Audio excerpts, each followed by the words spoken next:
everybody and welcome back to the Blossom Crochet channel. In this tutorial I will be showing you step by step how to make some really cute little wind spinners.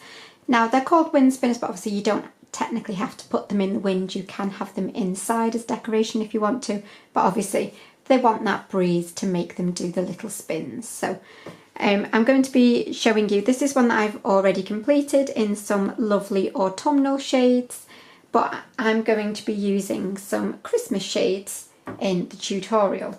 Yes, I know it might be a little early, but obviously you can make these in absolutely any colourway that you like. You can use lots of different colours, or you can just use one variegated cake. It's completely up to you. So like I say, I've got my autumnal one here. I'll pop a little picture in of a Halloweeny black and white one that I made as well. And obviously let me just change my camera around and I will show you what it looks like when they're spinning. So I'm hoping you can see what they look like when they spin.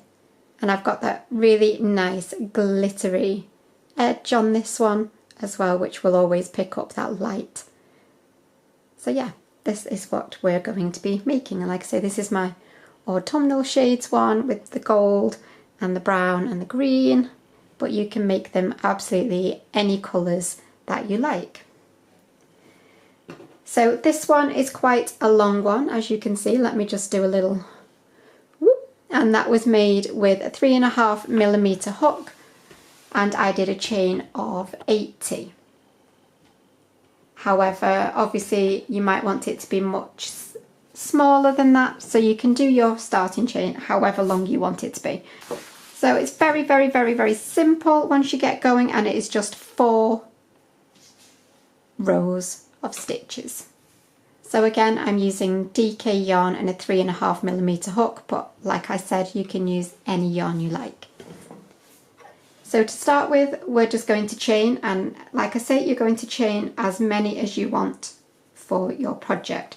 The longer one I did was about 80. And I would definitely class that as on the long side.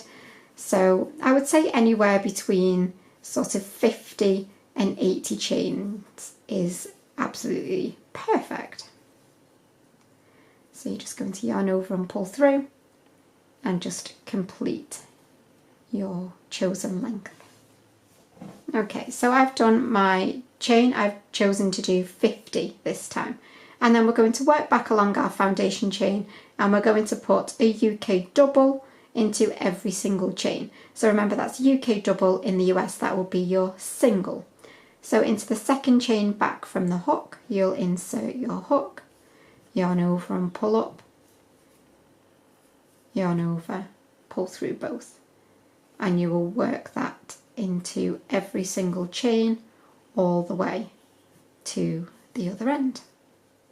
Okay, so once you have completed that, if you're changing colours here, then obviously you will just chain one and snip off and then turn and connect your new colour. However, I'm going to do my first 2 rows in the same colour. So at this point I'm going to turn and I'm going to chain 2, and then into the base of right where we've come up from in this very first stitch, just here, you're going to put a UK treble or US double. So yarn over and insert straight into that very first stitch, yarn over and pull up, yarn over, pull through 2, yarn over, pull through 2. So you've got 2 stitches now coming up from that first stitch. And that is what you're going to do all the way along. You're going to put 2 UK trebles into every single stitch that you've got. So again, yarn over into the next stitch, going through the whole of the stitch, and complete your treble. So that's 1, and then another one back into the same chains, into the same stitch, sorry. And you're going to do that all the way along, putting 2 UK trebles into every single stitch all the way to the end. And that is where I will meet you in just a second. I'm pretty much at the end now. I've got one final stitch to work into. So I will do my final 2 trebles. And then at this point I'm going to be changing colour, so I'm going to chain 1 and snip off and just pull that tail out. And then at this point, sew in your ends. It just makes it a bit easier to do it now than when you get to the end and it's all curling up everywhere. Okay, so that's how it should be looking. It should be starting to curl up. And then I'm going to bring in my next colour. I'm going to start with my slip knot on my hook. I'm going to make sure that I've got the back of the work.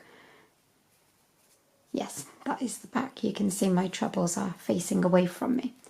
So we're going to do a standing treble to start. So yarn over and hold, and then insert your hook through the first stitch, and then yarn over and pull up, yarn over, pull through two, yarn over, pull through two, and that just gives us our starting treble. And now into the base of this very same stitch, you're going to put 2 more trebles. So you're going to have 3 UK trebles into that stitch. And then into the next stitch, you're going to do the exact same thing. You're going to put 3 trebles, and you're going to do that into every single stitch all the way along. You will put 3 UK trebles, and you will find that it starts to really curl up nicely on this round. So you'll work that all the way along by doing your 3 trebles into every stitch.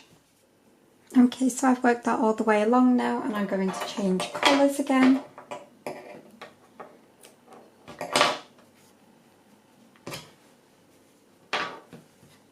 And it should be really starting to curl up for you nicely now. So this final round is super easy. I'm just going to be using some lovely glittery silver for this one. I think it will just finish it off really nicely, make it catch that light a little bit. So again, I'm going to be turning around, and I'm going to insert my hook straight into that stitch. And I've obviously got my slip knot on my hook, and I'm going to yarn over and pull up, and then yarn over and pull through both. So that's just a UK double or US single. And into the next stitch, yarn over and pull up, yarn over, pull through both, and you're going to do 1 UK double or US single into every single stitch all the way along your work. So it's just a really simple one to finish off with, and obviously if you're using something glittery and shimmery like me, then it will really catch the light, whether it's inside or outside, and it will just look really pretty. So you'll work that all the way to the end, which is where I will meet you in just a second for hanging. So that's looking really cute. Okay, so when you finish that last stitch, you're going to chain 1, and then you're going to leave quite a long tail, because this is what you're going to be using for attaching it to whatever you want to attach it to. And then pull that long tail out.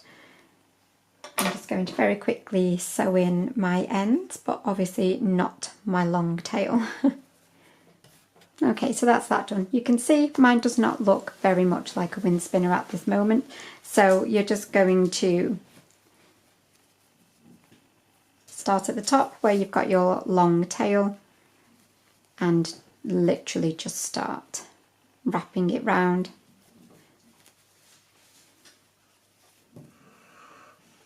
Sorry, the dog's just done an enormous sigh. She probably feels how we all feel. Although I'd love to know what a dog sighs about. You know, you don't have anything to pay for. Zero stress, really, if you're a looked after dog. Anyway, so there we go. So I have completed that now, and now when I pull it up, I'm just trying to get it to focus on the spinner rather than on the... So there you go. That is how it looks now. And I think they're really effective. And you can just hang them literally wherever you want to, inside, outside, completely up to you. But that is it for the tutorial. I really do hope you have enjoyed this one. If you have, please do remember to give it a thumbs up, and I will see you for another tutorial really soon. But thank you as always for watching, and bye for now.